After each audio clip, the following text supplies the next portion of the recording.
Hello Pathophysiology class, my name is Dr. Street and I am going to guide your learning of pathophysiology for the next 16 weeks.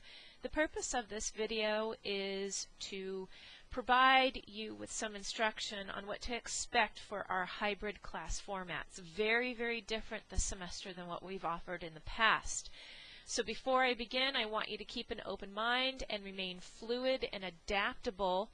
We might realize that some things that I propose don't really work well for us as a class. I am an instructor who likes to evolve and change, and if something doesn't work, then we abandon it. If something else proves to be a lot better, then we pursue that. Keeping that in mind, let me tell you what I think are the goals of this class, or the purpose of this class. Clearly, it's to teach you or have you learn and appreciate the disease state of our different organ systems. And my overall goal as your instructor is to have this class be a way for you to prepare your materials for your professional school. Most of you are going into nursing, but some of you are also going to PA school or dental school, etc. And I really have tried to tailor this class for those of you who are going into professional schools where you might need to develop clinical care plans. If you are going into a professional school, say occupational therapy, where they don't really, most of them don't really do care plans, then I apologize in advance. I'm trying to serve the greatest population of this class. So I would make on your computer a file termed Pathophysiology, and I would have subfolders in that file that might contain papers that are clinically important to you. I'm going to explain the purpose of these papers in just a bit. PowerPoints, maybe even create a Word document that you could save as a file that has relevant and useful websites that you can easily access and retrieve when you move on from me and go to your professional school. The other part of that, of course, if we're developing websites and links to websites, we need to be able to discern a very reliable website versus a website that is not very credible. Wikipedia is not credible. Statistically, 50% of everything that you read on any given page is inaccurate. Stay away from Wikipedia. I do not appreciate it. WebMD, no, not greatly appreciated. Your starting point should always be the National Library of Medicine at the National Institute of Health. I believe that's .org, not .com, but anyway, I will be using the National Library of Medicine a lot, and there are lots of, in that website, there are many other subfolders to that website. For example, they have a genetics folder that I will refer to a lot in our genetics unit. They also have a PubMed. This is where you can look up articles that are clinically and medicinally important, etc. I'm going to show you in just a little bit an overview of that website. When we explore certain topics, I want you all also to be comfortable in retrieving clinical or scientific papers and reading them. I will help you with that. And again, the idea is that you are going to develop materials that you can use in your future studies, but I also want you to share them with your fellow classmates. We're going to create what's called focus groups. Your class format. It's a hybrid class, so we're going to view all of our lecture content online for the most part. We only will meet face-to-face on Mondays at the early hour of 7 a.m. You know, Mondays is optional for you. During our Monday session face-to-face, my goal is for us to talk about the prior week's content to make sure you really understood something. Maybe you need a refresher on the physiology of a certain organ system. Maybe you heard something in a lecture and you're not clear. It is for clarification. Also during this time, depending on which focus group had an assignment due, I will discuss the strengths of what the focus group posted things that I thought were really good. Maybe they had great clinical tie-ins, maybe had really good papers. Anyway, I'm going to discuss the assignments for the focus group from the previous week. If you do not attend on Monday face-to-face, then you are expected to fulfill that discussion portion of our class online. I will show you our Blackboard website in just a moment, and in Blackboard we will have a discussion forum, and it is expected that you will post a comment about each of the videos that were assigned. In that comment, discuss something that you found very clinically relevant. Maybe you have some clinical experience already. Many of you do. Maybe you have some questions still. You're going to post something. This is my way of knowing that you watch the content and you are in some way engaging in discussion with your class. On Monday, the face-to-face session, I will record what we talk about, and I will upload that recording as a podcast. Those of you who stay home, you're expected to listen to that podcast, and then on our Blackboard discussion board, post your thoughts. Maybe you heard us talk about a question and we didn't really know the answer, and you might hear me say, I'm going to look that up. Maybe you can beat me to it, and you can reply on the discussion board. Hey, Kara, the student asked this question. I looked it up for you, and here's what I found. Something, anything to let me know that you are still part of this class. If you do not show up face-to-face for Mondays and you choose to do everything online, then you must record, log into Blackboard and log into your discussion board and post at least once a week. The moment you do not log in, if a whole week goes by and you do not log in, that is taken to be a week-long absence, and I have the right to drop you.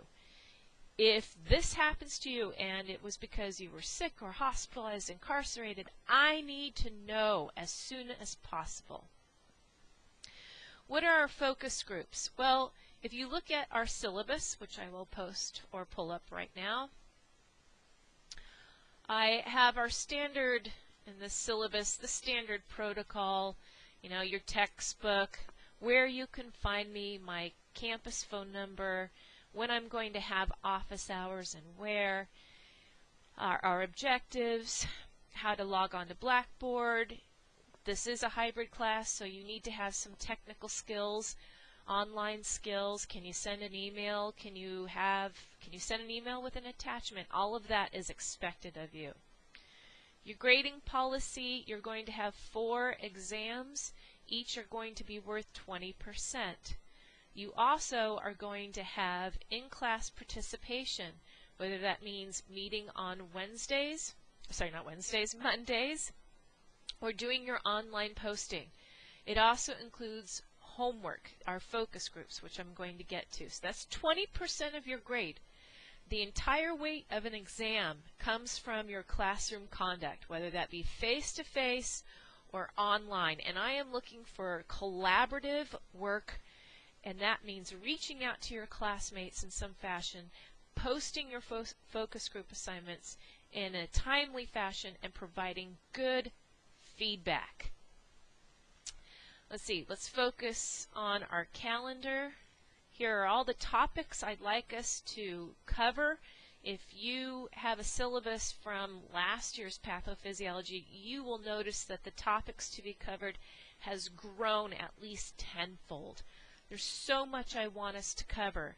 I'm not going to lecture on all of these topics myself. Some of these topics are going to be the assignments for the week to the focus groups. They're going to research them. They're going to give us important papers to read, etc. All right, so here's our calendar. Now, notice for week 1, we actually lose out on our face-to-face meeting this week. It should be today, but it's a holiday. So every week on Sunday night, I put in my syllabus, I will post what to expect for this week. I will have all of your content open up. For this week, you're going to watch some videos on stress, the psychophysiology of stress, a review of health and disease, cellular injury, adaptation, and death. Then, during this week, I'm going to try and organize all of our class, and there's about 40 of you, into one of 4 focus groups. Okay, so here you're seeing focus group 1, focus group 2, etc. Well, the idea is that focus group 1, not this week, but next week, will be assigned to research one of the reproductive cancers, maybe prostate cancer, cervical cancer, testicular cancer, ovarian cancer, uterine cancer. And you are going to put together some sort of presentation. You have a lot of latitude on how you might have that presentation look.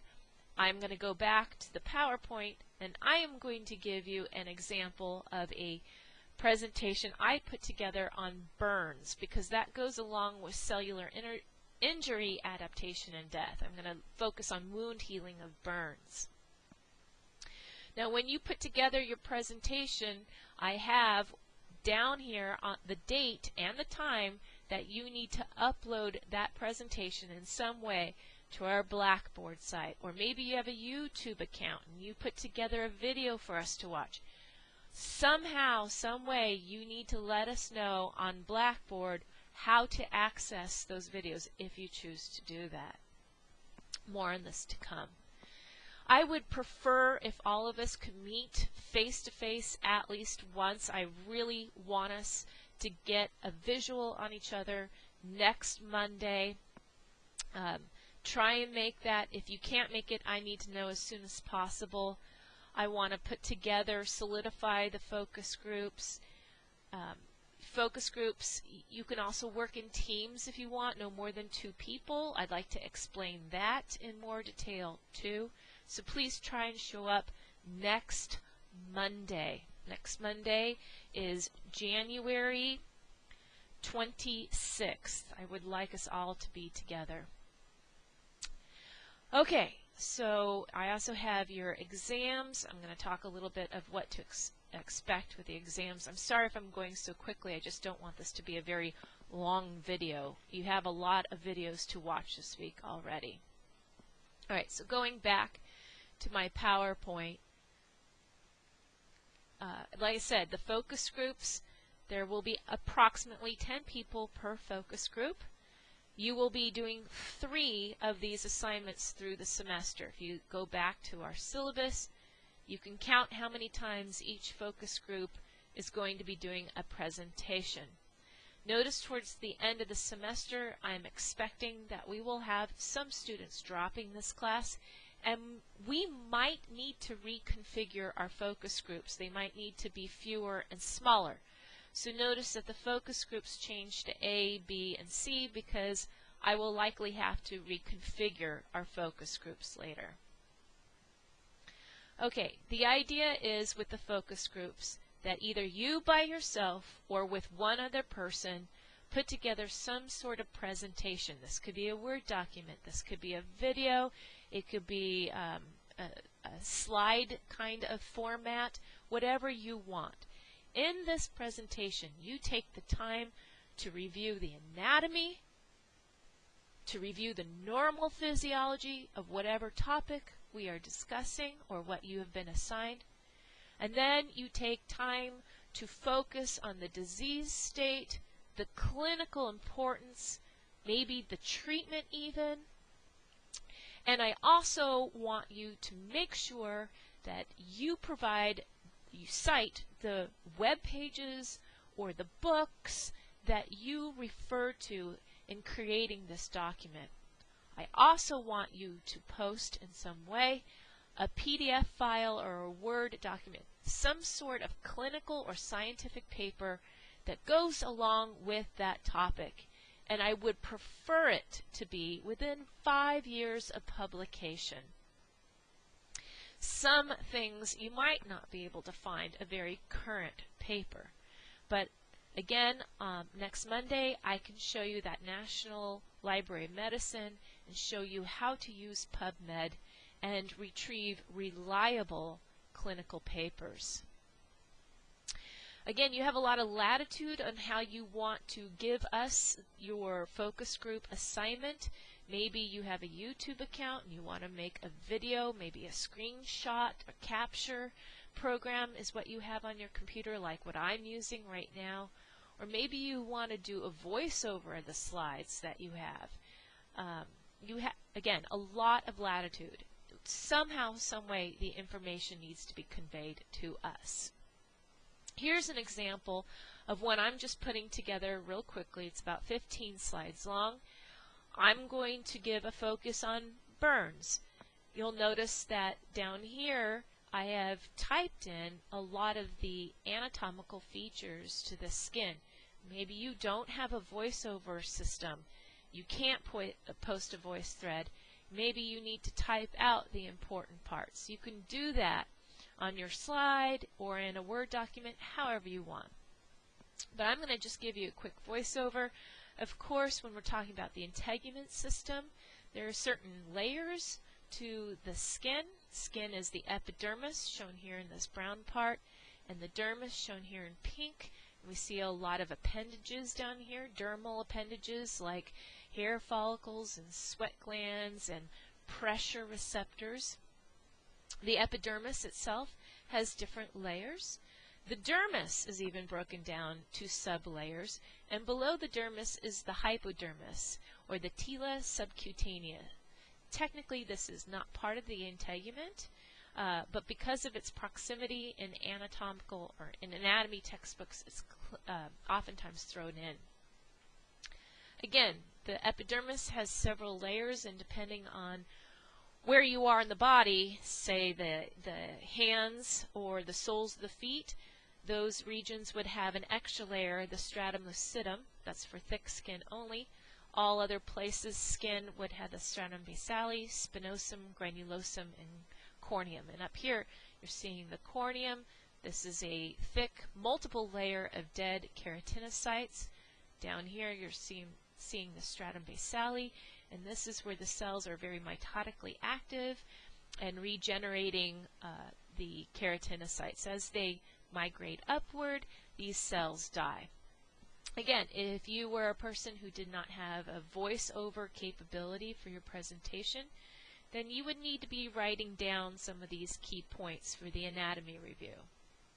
Moving on to a physiology review. How is skin important to us? Well, many different ways. In physiology, I'm hoping that you learned the ways that we can lose and or gain heat. And the largest way we lose heat is through radiative heat loss. And that basically means your body trying to warm up the inanimate objects in the room around you, say your bookshelf or something. Conduction is the physical contact of your person with a solid object, or, and this is where a lot of textbooks get this wrong, you could be in physical contact with water. That's still conductive heat loss, and you are right now in physical contact with air around you. Then, once you heat up that air, obviously warm air rises and can be replaced by colder air, in which case the physical contact of that colder air to your skin would now lead to heat being removed from the skin and warming up that air. So this conduction and convection heat loss refers to warming up the air around you. It rises and is replaced by colder air, and this replaces or brings us back to warming up the air again through conduction. Evaporation is the loss of heat when water goes from a liquid state to a gas state. Even though you are not sweating right now, you still have insensible evaporation through your skin. So clearly, skin is a cutaneous membrane that helps reduce how much water we lose through evaporation. The dermal blood vessels that we have also are very significant at either allowing us to lose more heat or to trap our heat. The blood vessels can vasoconstrict to shunt blood to deeper regions of the body so we don't lose as much heat, or they can vasodilate to lose even more heat. But let's focus on what happens when skin is burned. It is the leading cause of accidental death, and the most critical thing that we are worried about, especially with severe burns, is the fluid loss. And if the person survives those burns and as they heal, then we're also very worried about the infections that they can have, the mold, right? The bacteria, the viruses, opportunistic infection. Eschar is black and burned and dead tissue. That word does not only apply to burned tissue. It can be referred to even chemical burns as well. It doesn't have to be heat burns. Now, again, a little bit more review. You all should have completed physiology, and when we're talking about burns and loss of fluid across the capillary, we are really addressing startling forces. Now, I know many of you hate startling forces. But there's no getting around how clinically important startling forces are. And according to Guyton and Hall, textbook that we use at Saddleback, the two most important parts of fluid loss across the capillary with a burn is, one, the increased KF, sorry, not reduced, but increased KF. Let me fix that right now. That means increased capillary permeability, and that certainly is going to lead to more fluid loss. Next, we're going to have a decreased plasma colloid osmotic pressure. That refers to the plasma proteins acting like a sponge to keep fluid in the capillary beds. Because of the increased KF, plasma proteins can leak out, and when they leak out, we no longer have that sponge effect to keep water in.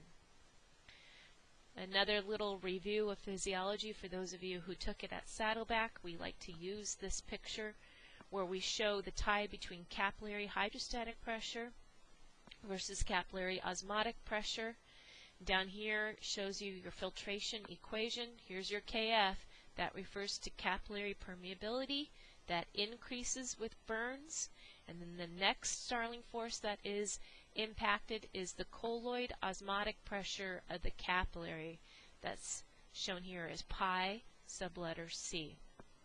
The plasma proteins can get through the capillary membrane, and there goes your sponge effect to keep the water inside. Now I'm coming to my burn classification. This is the clinical correlation. In old terminology, they used first, second, third, and fourth degree terms. That's old school now. The new terminology shown over here is superficial, where only the epidermis has been burned. Then they use superficial and partial thickness. That would be all the epidermis shown here, plus the papillary layer of the dermis. It would not include the appendages like sweat glands and hair follicles. Then they do deep partial thickness, which now means the epidermis plus the dermis. That's the reticular layer down here as well. Full thickness, now we've got epidermis and the dermis all the way down to the capillaries, maybe even down to the talus subcutanea and the muscle. That's a very bad burn. Burn classifications, the rule of nines. I don't want to go into this too much. You can read it from this slide. It basically says, certain areas of the body, say the arms, are 9% of the total body surface area. That's what TBSA, total body surface area. Each leg would be 18%. With infants, the adjustment is a little bit different. The burn classification like this is okay, but the Lund and Browder one seems to be more accurate. You could see that it breaks down the arm into the whole upper limb, I should say, to the arm, the forearm, and the hand. So this is more accurate, divides the body into small areas, and this takes a little bit more time and effort to calculate than the rule of nines, but it is more accurate. Now when we consider the pathophysiology of burn injury, this is found in Porth, and the ninth edition, I'm still waiting for my 9th edition, but in my 8th edition, this was chapter 61. But it's the chapter on the disorders of musculoskeletal and the integumentary function. In particular, there's a section on skin integrity and function. And we really need to not only be worried about the local effects, those are the startling forces. Think about the tissue damage, the cellular damage, where that burn occurred. Again, burns can be because of ultraviolet energy, electrical, chemical, physical agents. But we also need to be worried about systematic effects, the burn shock issue. Clearly, if someone loses too much fluid, they're going to have hypovolemic shock. How are you going to treat that? If you continue and read Porth, they talk about this hypermetabolic response, which I find fascinating. Clearly, the burn injury and the stress of it is going to increase metabolic demand, and that means nutritional requirements. We also can think of this as a stress to the body. So this week we're learning about stress and how a person responds to chronic stress, not just acute. So we would expect in a burn victim to have large amounts of catecholamines like epinephrine, as well as glucocorticoids like cortisol. All of this is in an effort to maintain homeostasis. Heat production would be increased to balance the heat losses from the burned area, and the hypermetabolism is characterized by increased oxygen consumption, increased glucose use. That's the nutritional requirement. And we're going to see protein and fat wasting. Why? Remember, cortisol is diabetogenic. It's glucose sparing. That also should be something you learned from physiology. There's going to be a lot of skin repair and scarring, and there are different types of scars I'm going to cover in just a moment. And there are 3 periods of scar formation, or I should say healing from a burn. And the Porth degree talks about these 3 mechanisms of healing. And I'm going to talk about that in just a moment. Something else to be mindful of is cardiac arrhythmias, especially if someone had and was electrocuted. Clearly, that electrical current going through their heart can disrupt the conductance of the electricity through the heart. Burn treatment. Burn treatment is going to be, did they inhale a lot of smoke? Is there a respiratory issue in this patient? Did they inhale a lot of carbon monoxide? How are we going to treat that? Definitely post-burn lung injury is an issue that is going to need attention.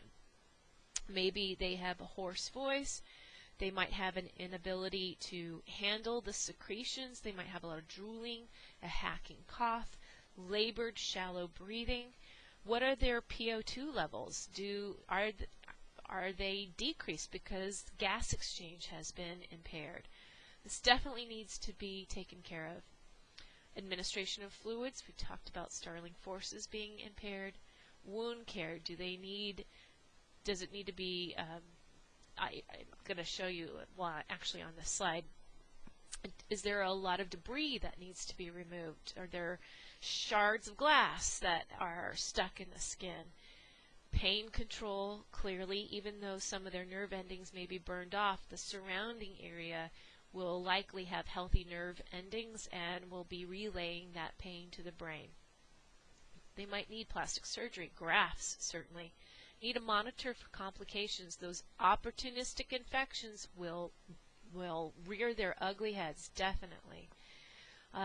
We talked about cardiovascular issue and respiratory issues. They will likely need physical therapy, massage therapy. And do they need some emotional therapy? There's going to be post-traumatic stress. Are we talking about a child whose parent purposely scalded them? I mean, that's most of why children are burned, is because of someone scalding the child. Accidental also happens, of course, the hot tea, spilled on the child because they pull up on the coffee table. But scalding is what you're going to see in the young children. Here are those phases of healing that I was telling you about. First, there's going to be an inflammatory response. We're going to learn about the inflammation process, the rubor, the pallor, the calor, the redness, the heat, the swelling, the pain, the dolor. There's going to be an influx of white blood cells to the site of injury. That also has everything to do with startling forces. If you need more white blood cells going to the area, then we need increased capillary permeability. There will be more histamine and heparin release to allow the white blood cells to migrate to the area.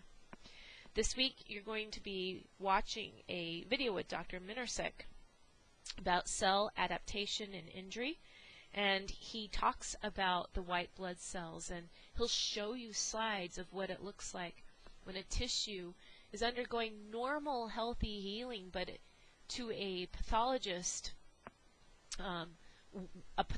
will recognize that as normal, healthy infiltration of white blood cells. But to the untrained eye, you might see this as a tissue going through necrosis. Anyway, I think he does an excellent job on that. The proliferative phase. The cell of interest in this phase is the fibroblast, and they're going to lay down strands of collagen.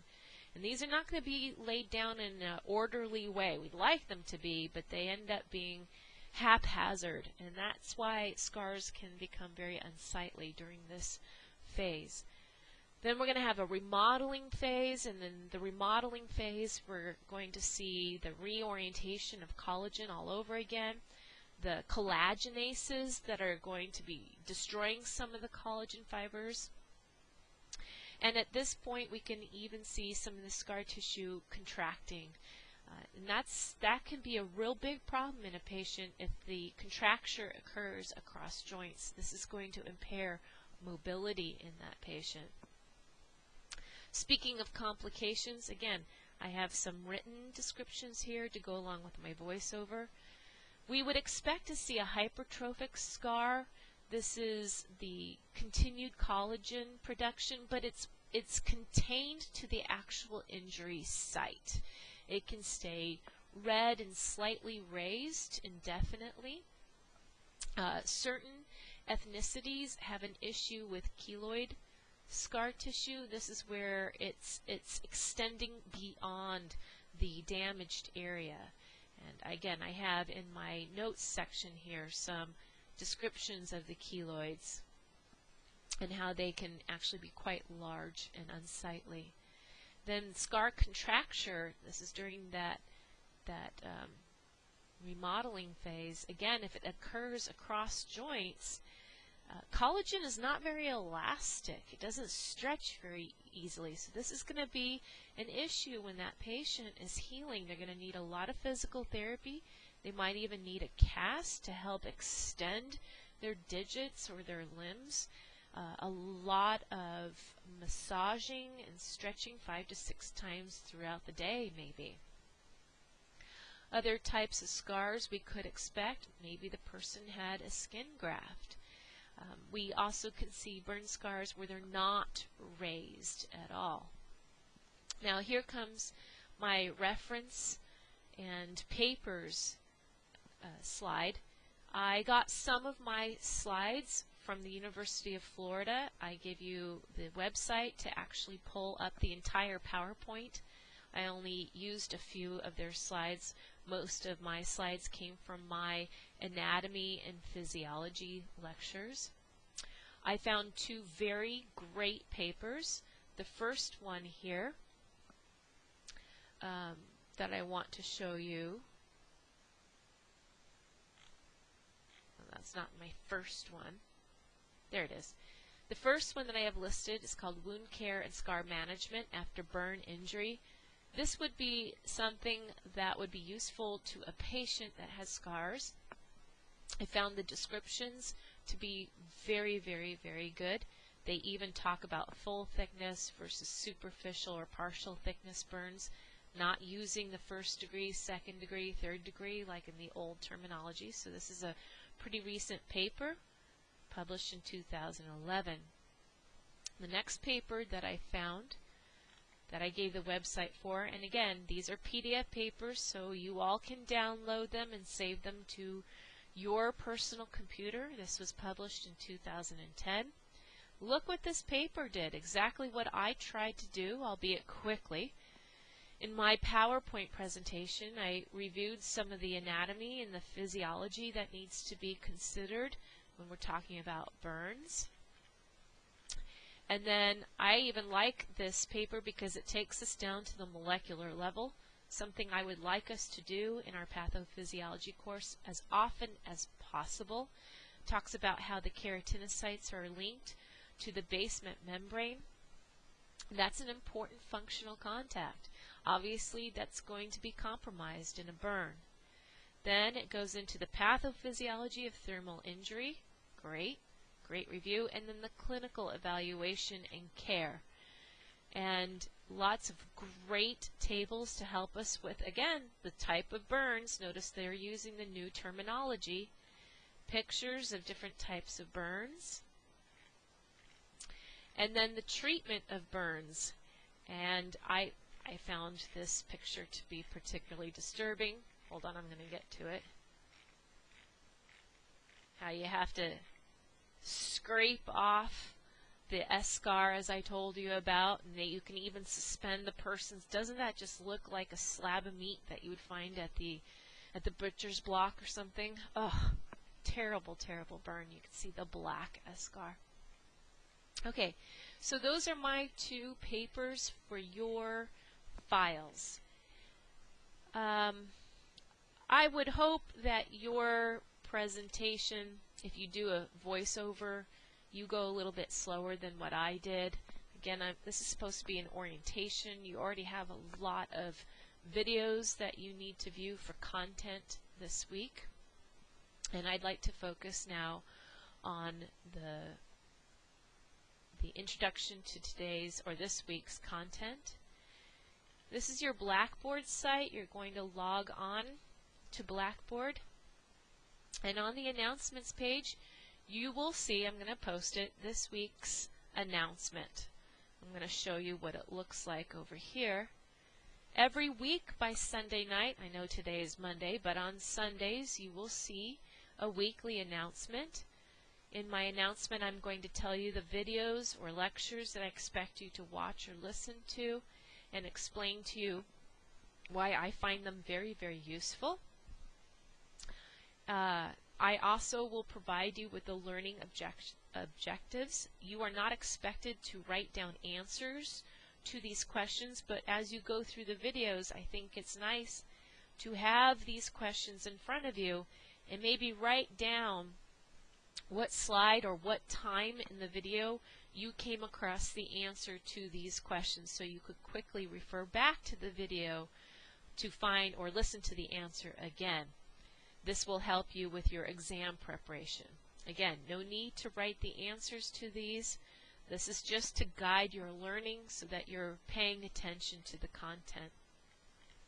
The big lecture for this week will be on cellular adaptation and injury by Dr. Minarsik. He is a trained pathologist. This is for medical school, but I know you all can handle it. And he talks about terminology that is talked about in our Porth textbook. And this is what he does for a living. So he's so passionate and he gets it right. He's really good. I'm going to use a few of his lectures for some of our content throughout the semester. And just to warn you, he calls us all buzzards. Very entertaining person. His genetics lecture I will not be using because he clearly is not comfortable with the genetics. It was almost entertaining to me on a different level because he got so many things wrong. So you're going to have me to teach you about your genetics chapter. I'm very picky and particular when it comes to genetics because at one point I was going to specialize in that. And Dr. Minarsik, clearly he was not specializing in genetics. So instead of him, you're going to have me. But a few of his lectures, like I said, are really amazing. Okay, to get back to your Blackboard site, again, I'm going to post that announcement here. Your content looks like this. Here's week 1. You're going to click on that folder. And these are the videos that you're going to be watching for the week. Our class is a 3-unit class, which means it should take you 9 hours a week to either 1, learn the content of the class, also 2, to do any assignments for that week, and 3, participate in discussions. So our hour-and-a-half Monday meetings is part of that 9-hour content. I'm very mindful of those 9 hours, and therefore I'm not going to upload, say, for example, 9 hours of video content, and then on top of that expect you to do an assignment, and then on top of that expect you to fulfill your discussion section. It's crazy. So I'm very mindful of how much we're going to upload. I have not enabled it yet, but discussion board, like I said, if you're not going to show up on Mondays, then I'm going to create a forum, and I'll have a link that says discussion forum for week 1. If you choose not to show up for Monday, our first meeting, which I don't encourage at all, that our first one, everyone should be there.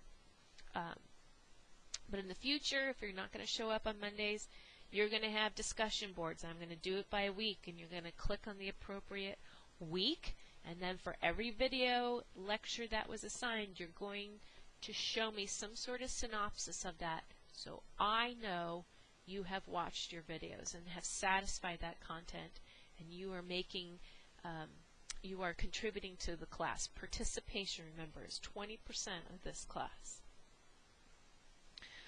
Okay, exams. Just very quickly, your exams are going to be essay exams. I will post them.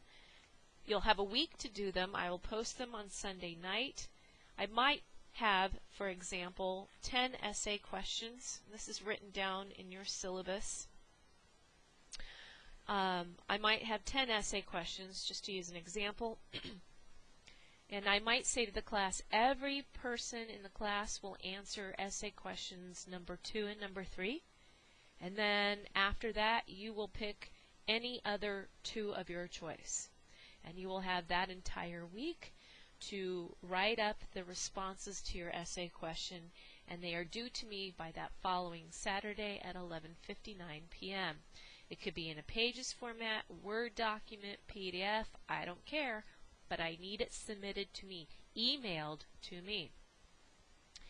You are not to plagiarize. It's really easy to catch you, and there's no fighting me back if I catch you on plagiarism. I have so many different software to analyze if you've plagiarized. Look, just when you write your essay, you should pretend I'm sitting across the table from you, we're at a restaurant, and you are trying to explain to me the answer to that question. Type it up to me as if you're talking to me. If you were at a restaurant, would you bring all your books and supplies with you? No. So try and write a response without any book open, knowing that you could reference a book or a paper or a website if you wanted to. The first essay exam, I will provide extensive feedback. If you get a less than satisfactory grade, I will allow you to rewrite it and send it back to me for half of the remaining credit. So if you don't get it right, you don't meet my expectations, don't worry, all is not lost. Again, we can talk about the examination policy more when we meet each other for the first time next Monday. Okay, I know you have lots of questions, and I went through this so quickly, again, because you have a lot to cover on our first week. Excuse me, I hope you enjoy the content that I have for you. I really like the videos that I have selected. I found them very, very professionally done and full of content that's very clinically relevant. I inherited this class from a colleague of mine who is no longer alive, and this is the 3rd time I'm teaching this class, and it has changed so much since the first time. My past students have made it so much more entertaining. I was left nothing from my past colleague except his syllabus and a few transcripts. And he was very anecdotal when he taught. Lots of stories, which is good. It made it fun. And I give you a lot of those transcripts in my own lectures. But I feel you all need for your future care, not your future care, but your future professional courses, that you need something to substantiate the anecdotal part. You need papers. You need hard and fast evidence of that pathophysiology to carry with you. So we're going to try and balance having fun and being anecdotal and talking about these neat pathological states, but also gaining evidence to support them. Again, this pathophysiology is very different than the physiology class you took. Most of you came from Saddleback. I recognize 9/10 of the class. You were one of my own, or you were with Professor Perez. We have a lot of fun in this class, but you, the student, you are going to be developing as many materials as I do. It's definitely a collaborative class.